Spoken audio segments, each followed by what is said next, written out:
وسيظل بالهزيمة. السلام عليكم ورحمة الله وبركاته. أنا حبيبة خالد. الفيديو النهاردة هنتكلم عن ماتش اللاعبين الأهلي سجلوا 2 وهدف عكسي من اللاعب أحمد سامي. الهدف ده كان غريب جدا يا جماعة. يعني هو كان هو رايح يخرجها بوش رجله الخارجي حسين الشحات. يعني هو أصلا شايطها بمنتهى التهور واللي هي مفيهاش الدفع اللي هو تخش جون، راح خطوة في وشه راح داخلة في وش رجله. يعني اللي هو الكرة بتحب احمد سامي جدا، اللي هو كان نفسها بجد ان هو يسجل، لكن للاسف هي دخلت في الشباك الغلط. يعني كان المفروض تخش الناحية التانية. يعني مش عارفه اقول هارد لك اكيد للاعب احمد سامي، لكن بجد اي هدف عكسي بيخش بيبقى لقطة كوميدية في الدوري. طبعا السولية اللي كان عريس المباراة بيسجل هدفين ولا اروع، واكيد كلنا شفنا صورة بنته على الشنكار بتاعه. يعني هو كان بيحاول انه يعني يحييها بسبب ان هي كانت تعبانة زي ما المعلق قال لنا، فألف سلام عليها. واكيد السولية قدم اداء يعني كبير جدا جدا جدا. عندي كام اسم في بيراميدز كده نتكلم عنهم، بعدين نتكلم عن النادي العريق الكبير النادي الاهلي. اولا بيراميدز اللاعب علي جبر اللي الكرة كانت رايحه له متقشر، هي مش محتاجه حاجه، انت يا دوبك بس مش تلمسها الهوا بس. يعني انت يا دوبك دفعتك دي هتوصلها الجون، انت يا دوبك نطيت يبقى الكرة قوية، يبقى انت مش محتاج. لا هو راح شايطها بعزم ما فيه، راح تطلع بره. يعني انت لو اديتها لمسة خفيفة كان زمانها جوه الجون، لكن كان في توتر لدرجة ان هو شاطها بقوة جدا جدا. الكرة كانت عجيبة قوي الصراحة. اللاعب احمد سامي الهدف العكسي اللي احنا قلناه مع حضراتكم. كان عندي سؤال بالنسبة للمدرب تاكيز جونياس، حضرتك ليه ما خلتش اللاعب اسامة جلال يشارك؟ اسامة جلال ده احنا عارفين اكيد كلنا ان هو مدافع صلب جدا رائع جدا جدا جدا، ليه ما شاركش؟ ده سؤالي، ده سؤال الحلقة بالنسبة لي النهارده. احمد الشناوي اكيد اللي كان ليه دور كبير جدا في عدد الاهداف اللي دخل ان هو ما يزيدش، شال كور كتير. هو اللاعب علي جبر اللي كان صخرة في الدفاع على الماتش ده، واكيد الاثنين يستحقوا التحية. اما على المستوى الهجومي شفنا اللاعب فخري لقاي اللي هو يعد اللاعب رقم 18 في ترتيب الدوري، كان عامل اداء حلو جدا، ثلاثيه مع اللاعب مصطفى فتحي ورمضان صبحي، اللي الثلاثه هم هدافين بيراميدز في الدوري. رمضان صبحي العاشر ب3 اهداف من 9 مباريات، مصطفى فتحي ال17 ب3 اهداف من 11 مباراه. فخري لقاي بتساوي مع مصطفى فتحي وهو في المركز 18 بنفس الارقام. يعني هما الثلاثه الهدافين هما الثلاثه عاملين ثلاثيه رائعه جدا هجوميه خطيره، لكن شفنا ان كان في هرجله في الهجوم، ده اللي مخلاش يعني بيراميدز يترجم الفرص بتاعته لاهداف. ودايما اهم حاجه في الكوره انك تترجم اللي انت يعني هو مش هيتكتب انت تعبت او انت اشتغلت كتير في المباراه، هيتكتب مثلا الاهلي فاز على بيراميدز، مش هيتكتب بقى علي جبر ادى، مش هيتكتب رمضان صبحي ادى، لا هو بيتكتب الفوز فقط. فانت حاول تصنع نفسك الفوز اكتر من الاداء. لو مباراه كبيره لازم الفوز هو اللي يعني هو بيبقى الاساسي، بعدها بقى الاداء تبقى تفكر فيه.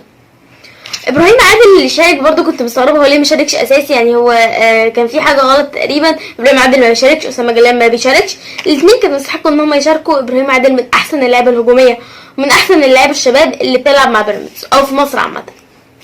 طبعا شفنا ان بيراميدز في المركز الرابع ب20 نقطه بعد الخساره من الاهلي، سجل في ال 11 مباراه 14 هدف ودخل فيه 9 اهداف. دي احصائيات بيراميدز وارقام بيراميدز ولاعبين بيراميدز. نتجه بقى النادي الاهلي اللي اكيد انا مش محتاج اتكلم عليه، ان كلكم عارفين ان هو نادي عريق وسيظل بلا هزيمه حتى يصنع رقم قياسي في الدوري.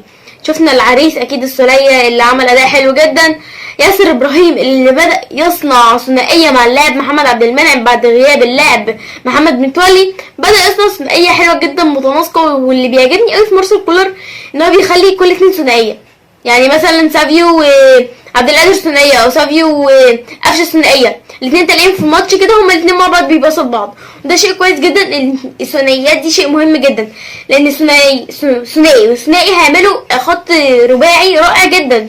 وده من وجهه نظري ان هي خطه ناجحه جدا من المدرب مارسيل كولر، هو مدرب عبقري.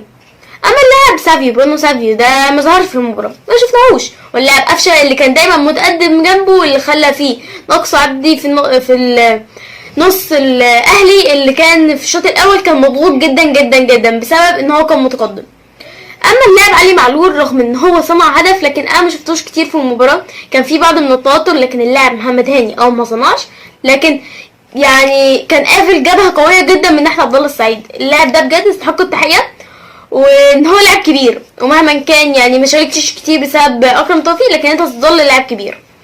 شفنا كمان اللاعب كريم فؤاد ما اداش، شادي حسين ما اداش، اتنين يعني رباعي الاهلي اللي كنا متعودين عليه، برونو سابيو، شادي حسين او محمد شريف وكريم فؤاد وقفشه، الرباعي ما ادوش كويس، اللي لم يستطع فعله والمهاجمين فعله خط النص. يعني بجد تحيه كبيره لعمرو السولية اللي كان يعني عامل كل حاجه علشان يجيب الفوز للاهلي.